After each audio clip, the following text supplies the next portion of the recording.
আগেকার দিনের বউরা নিজের বরের নাম মুখে নিত না, তখনকার বউদের কথা জাস্ট ভাবো।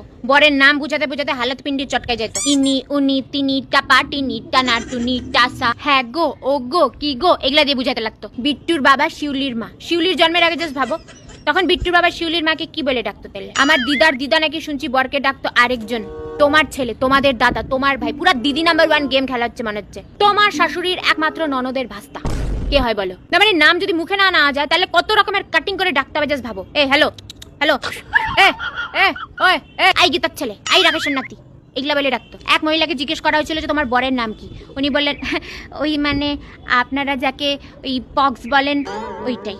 অনেক ভাবনা চিন্তা করার পর বোঝা গেল যে ও বসন্ত। পুরো গুগলি রাউন্ড চলতেছে মনে হচ্ছে। তখনকার দিনে এক দিদি পাশের বাড়ি গিয়ে জিজ্ঞেস করছে তো দিদি কি রান্না করেছেন, তো সে দিদি বলতেছে তেমন কিছু করিনি, একটু শাক করেছি আর ট্যানারে ভেজেছি। মানে পটল ভাজছে, বরের নাম পটল, পটল তো মুখে আনতে পারবে না, পুরো ডামসারাস খেলা চলছে। বর তো বর শুনছি ভাসুরের নামও নাকি তখন মুখে নেওয়া যেত না। এক মহিলা যাবে গঙ্গারামপুর, হ্যাঁ এদিকে টিকিট কাটতে গেছে কিন্তু নাম বলতে পারতেছে না জায়গার, কারণ বরের নাম গঙ্গা আর ভাসুরের নাম রাম।